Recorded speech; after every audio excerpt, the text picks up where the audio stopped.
warahmatullahi wabarakatuh. Perkenalkan, nama saya Butsainah dengan NIM 2005724. Izin memperkenalkan diri, nama saya Deborah Karmelita Sitandang dengan NIM 2003326. Perkenalkan, nama saya Ilma Nur Wahida dengan NIM 2010092 dari kelompok 1 kelas 2A PGSD. Assalamualaikum warahmatullahi wabarakatuh. Saya Nabila Sofia dari kelas 2A PGSD dengan NIM 20034 dari kelompok 1. Assalamualaikum warahmatullahi wabarakatuh. Kenalkan, nama saya Tika Yulia Damayanti dengan NIM 2003303 dari kelas 2 PGSD kelompok 1 Pedagogi. Assalamualaikum warahmatullahi wabarakatuh. Perkenalkan, nama saya Yulia Damayanti dengan NIM 2007325 dari kelompok 1. Bismillahirrahmanirrahim. Saya Butsainah dengan NIM 2005724 dari kelas 2A PGSD. Di slide pertama ini ada pedagogik sebagai ilmu pendidikan, terbagi ke dalam dua, yakni yang pertama konsep pendidikan, pedagogik dan ilmu pendidikan, dan yang kedua ada karakteristik ilmu pendidikan. Nah, slide berikutnya tentang konsep pendidikan, pedagogik, dan ilmu pendidikan. Pedagogik atau ilmu pendidikan sendiri adalah ilmu pengetahuan yang menyelidiki, merenungkan tentang gejala-gejala perbuatan mendidik. Jadi, pedagogik ini mengandung makna sebagai seorang anak yang pergi dan pulang sekolah dibimbing dan dipimpin oleh seorang pembantu. Nah, pada awalnya karena dari artinya itu sendiri gitu ya, adalah seorang pembantu, jadi istilah pedagog ini merupakan pekerjaan yang rendah. Tapi dengan seiring berjalannya waktu, istilah ini menjadi pekerjaan yang mulia, yaitu mendidik seorang anak. Nah, menurut Hugfeld, pedagogik adalah ilmu yang mempelajari masalah membimbing anak ke arah tujuan tertentu agar ia kelak mampu mandiri menyelesaikan tugas hidupnya. Nah, dengan demikian, pedagogik ini tidak lain adalah ilmu pendidikan untuk anak. Sedangkan menurut Imam Barnabit, bahwa ilmu pendidikan adalah ilmu yang membicarakan masalah-masalah umum pendidikan secara menyeluruh dan abstrak. Nah, sedangkan menurut Dikarya, ilmu pendidikan adalah pemikiran ilmiah, yakni pemikiran yang bersifat kritis, memiliki metode dan tersusun secara sistematis tentang pendidikan. Nah, sebagai sebuah disiplin ilmu, ada syarat-syarat yang harus dipenuhi. Di antaranya, yang pertama, memiliki objek studi. Nah, yang kedua, metode-metode atau memiliki metodis, jadi menggunakan metode penelitian ilmiah dalam mempelajari objek studinya. Nah, yang ketiga ada sistematis, atau sistematis ini merupakan hasil studi yang merupakan satu kesatuan pengetahuan mengenai objek studinya yang tersusun saling berhubungan secara terpadu. Dilanjut kepada slide berikutnya, ada karakteristik ilmu pendidikan. Karakteristik ilmu pendidikan ini terdiri dari 6. Yang pertama ada landasan ilmu pendidikan, yang kedua ada objek ilmu pendidikan, yang ketiga ada metode ilmu pendidikan, yang keempat ada isi ilmu pendidikan, yang kelima fungsi ilmu pendidikan, yang keenam ada cabang-cabang dari ilmu pendidikan. Lanjut kepada poin yang pertama, di sini ada landasan ilmu pendidikan. Nah, landasan ilmu pendidikan ini artinya ilmu pendidikan di sini selalu erat kaitannya dengan eksistensi manusia yang mempunyai tujuan hidup. Jadi, selalu merujuk kepada tujuan hidup dari manusia itu sendiri.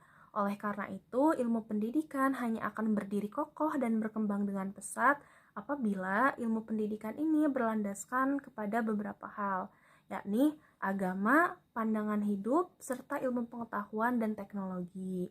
Nah, dan nilai-nilai yang bersumber dari agama merupakan landasan yang paling kuat. Karena apa? Dengan berlandasan agama, maka norma-norma yang diemban oleh ilmu pendidikan tidak akan mudah goyah. Sebelumnya, perkenalkan, nama saya Ilma Nur Wahidah dengan NIM 2010092 dari kelompok 1 kelas 2A PGSD. Nah, untuk yang selanjutnya ada objek ilmu pendidikan. Untuk objek ilmu pendidikan sendiri itu dibagi menjadi dua macam. Ada objek material dan objek formal. Menurut Sujana tahun 2000, manusia sebagai objek material atau ilmu pendidikan, dan yang kedua ada objek formal. Menurut M.J. Levengold 1952, objek formal ilmu pendidikan adalah situasi pendidikan atau situasi pedagogis, objek material dan objek formal. Ilmu pendidikan bisa juga disebut dengan objek materi. Ilmu pendidikan adalah hal atau bahan yang menjadi sasaran suatu ilmu pengetahuan, sedangkan objek formal ilmu pendidikan adalah sudut pembahasan suatu ilmu pengetahuan. Kedua objek ini memiliki keterkaitan, misalnya ilmu sosial dan ilmu psikologi. Yang keduanya, macam ilmu pengetahuan itu mempunyai objek material, sama yaitu manusia, akan tetapi objek formalnya berbeda. Ilmu sosial membahas manusia dari sudut pembahasan kehidupan individu dan interaksinya antara masyarakat, sedangkan ilmu psikologi membahas manusia dari sudut jiwa dan pikiran dari setiap individu itu sendiri. Oleh karena itu, objek material atau sasaran yang dipelajari ilmu pengetahuan sama dengan objek formalnya atau sudut pembahasannya berbeda. Metode ilmu pendidikan. Dalam ilmu pendidikan menggunakan metode penelitian ilmiah, yakni prosedur yang menggunakan pola pikir dan pola kerja yang sistematis untuk mendapatkan kebenaran pengetahuan yang sah dan dapat dipercaya. Selanjutnya adalah isi ilmu pendidikan. Sebagaimana ilmu-ilmu lainnya, ilmu pendidikan dapat berupa asumsi, postulat, konsep teori, generalisasi, hukum, dan model. Yang pertama adalah postulat. Postulat adalah suatu keterangan yang kebenarannya itu dapat diterima tanpa harus diuji atau dibuktikan. Digunakan untuk menurunkan keterangan sebagai awal untuk menarik kesimpulan. 2. Asumsi. Asumsi adalah dugaan yang diterima sebagai landasan berpikir karena dianggap benar.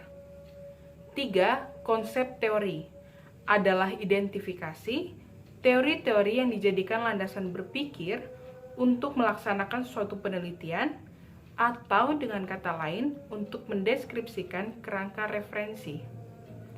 4. Generalisasi adalah proses penalaran untuk membentuk kesimpulan secara umum melalui suatu kejadian, hal, dan sebagainya. 5. Hukum adalah undang-undang, peraturan, dan sebagainya untuk mengatur pergaulan hidup masyarakat. 6. Prinsip.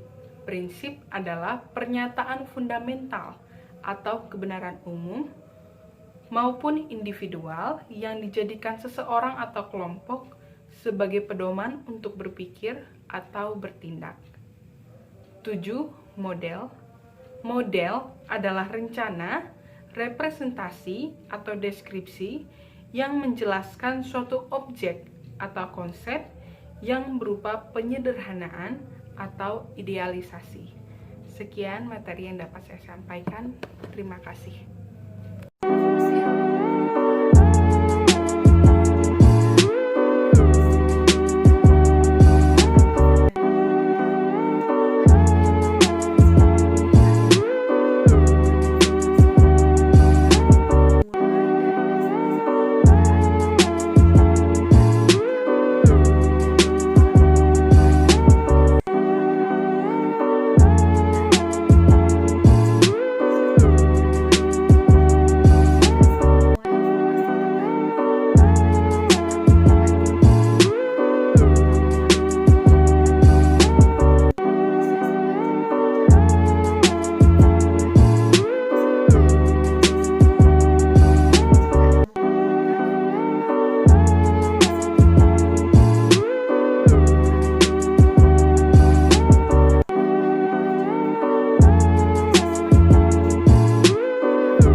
mengenai cabang-cabang ilmu pendidikan, di mana di sini kami menjelaskan 3 teori dari para ahli. Yang pertama ada M.J. Langenfeld, yang kedua ada Mudio Harjo, dan yang ketiga ada Majid Nur.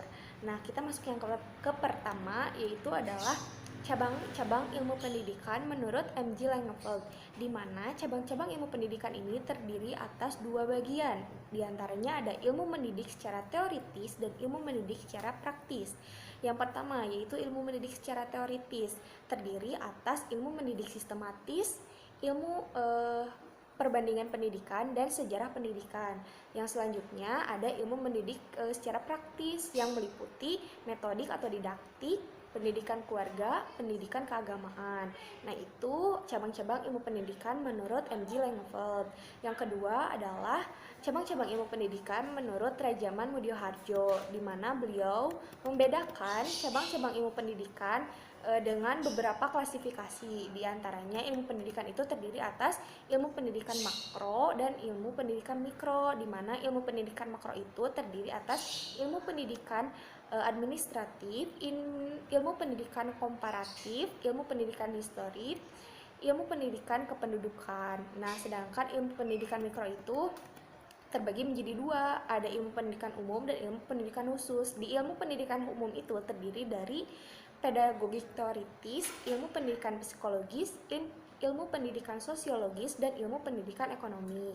Sedangkan di ilmu pendidikan khusus itu ada ilmu pendidikan ilmu persekolahan dan ilmu pendidikan luar sekolah, di mana ilmu persekolahan itu terdiri dari ilmu administratif sekolah, ilmu administratif kelas, dan ilmu kegiatan pendidikan sekolah, di mana ilmu kegiatan pendidikan sekolah ini terbagi menjadi 3 bagian lagi, yaitu ilmu bimbingan, ilmu pengajaran atau didaktik metodik, dan ilmu kepelatihan.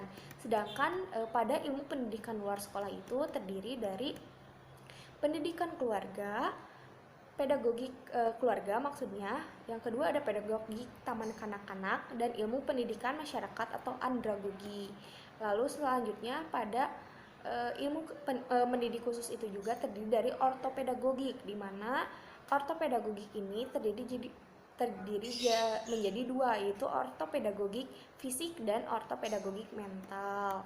Nah, itu adalah cabang-cabang ilmu pendidikan menurut Rajaman Mudio Harjo. Selanjutnya adalah cabang-cabang ilmu pendidikan menurut Majid Nur, di mana menurut beliau cabang-cabang ilmu pendidikan itu meliputi ilmu pendidikan teoritis, di mana mencakup ilmu pendidikan sistematis, filsafat pendidikan, sejarah pendidikan, perbandingan pendidikan, seni mendidik, bimbingan dan penyuluhan, pengembangan kurikulum atau pengajaran, pedagogik, andragogi, gerogogi, ortopedagogi, pendidikan agama, pendidikan kepribadian, pendidikan intelektual, pendidikan jasmani, pendidikan kesenian, pendidikan wirausaha, pendidikan mata pelajaran sekolah, ilmu pendidikan yang dikembangkan dengan kerjasama dengan ilmu lain atau sebagai hasil